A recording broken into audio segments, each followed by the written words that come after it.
Here are the pieces that you need to make a neck facing.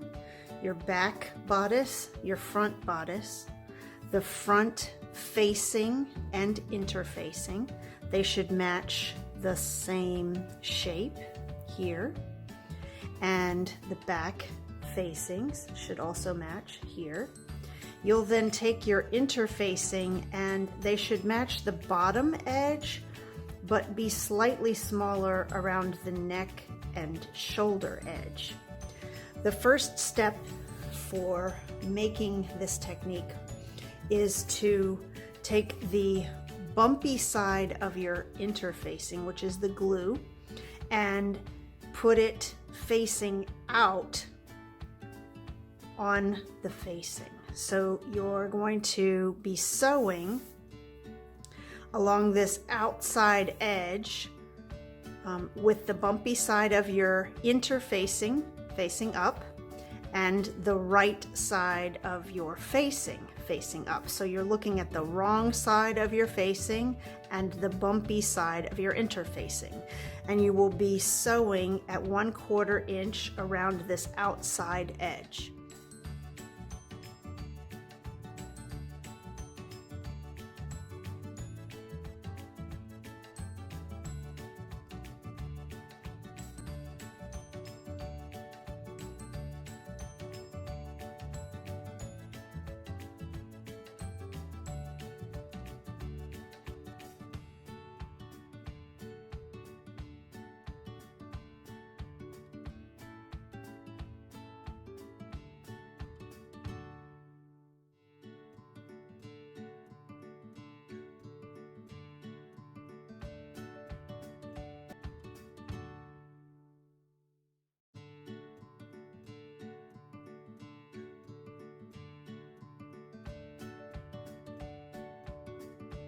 So now you can see in the red stitching that I have sewn the interfacing to the facing at just 1/4 inch along the bottom edge.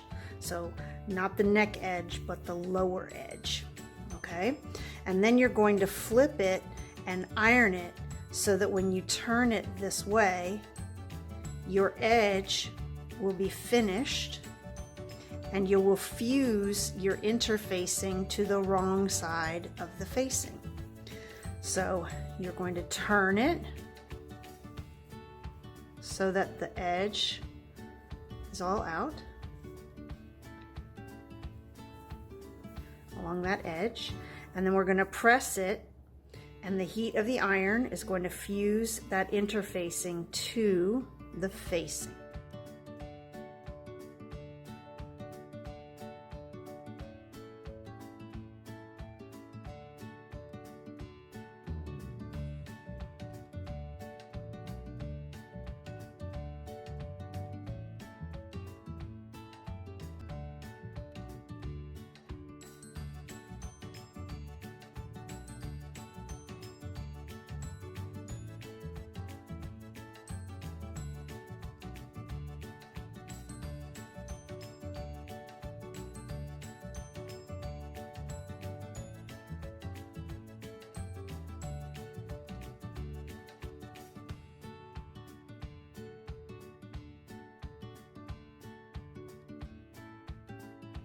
Once your interfacing is fused to the back of the facing, you can see that this edge is nice and finished along the bottom edge. So this is the wrong side of your bodice. So you flip it over and you can see that once it's sewn in, you'll have a nice finished edge along the bottom. So the next step will be to put your shoulder seams together so that you have your shoulder seams together for your bodice here. This is center back, center front. And you will do the same thing. You'll sew your shoulder seams for the bodice and you'll sew the shoulder seams for your facings. So we're going to put them right sides together and we're going to sew across here and here. Like that. So that's going to create your neckline. All right, so we're going to sew facing shoulder seams and bodice shoulder seams.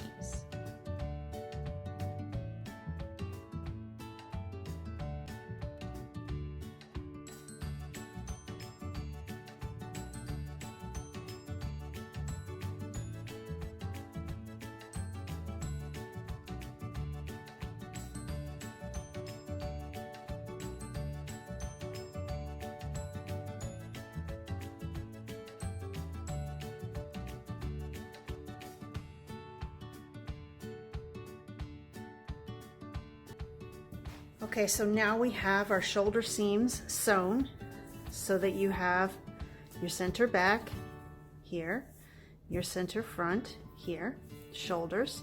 And so we're going to finish this edge with your facing. So we sewed the shoulder seams as well.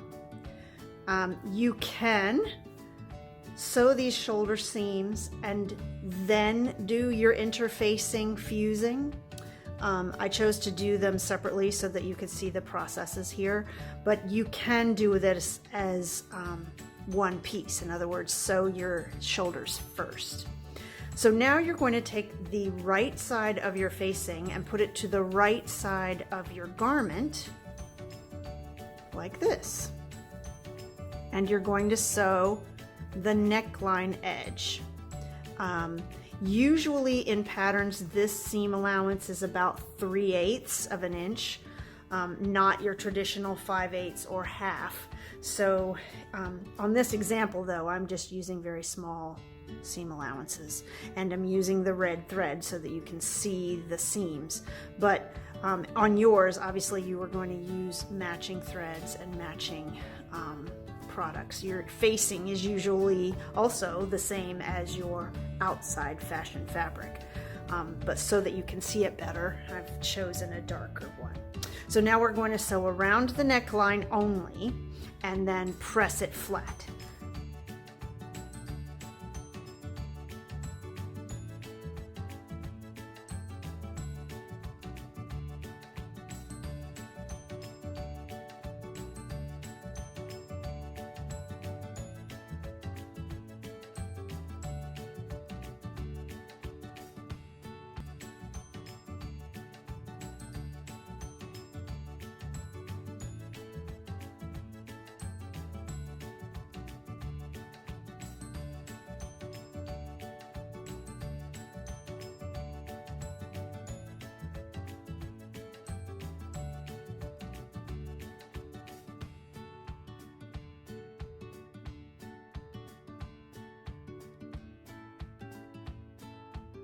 So now you can see the stitching around the neckline and the pressing toward the inside. You don't want to press, obviously, a lot of folds into that facing. You just want to press it toward the seam allowance, because the next step is called understitching, and that's going to be a stitching on the facing through the seam allowance, just catching the facing and the seam allowance. So we're going to pull the facing toward the inside and sew approximately 1/8 of an inch in from the stitching that you first did. So we're going to stitch around this whole neck edge on the inside. This is going to help keep this facing to the inside of the garment, because as it is now, it's going to try to roll out, and you don't want it to roll out. You want it to stay in, so that when it's inside, this will be all nice and flat. All right.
So here you see the understitching in red. What that did is it just stitched in the seam allowance. So you see that second row of red stitching is just the understitching, catching the interfacing, the facing, and the seam allowance. And then you just turn it to the inside and press so that your outside is beautiful and finished neckline, and your inside is beautiful and finished neckline. I hope that this helps you to create beautiful inside of your garment as much as the outside of your garment.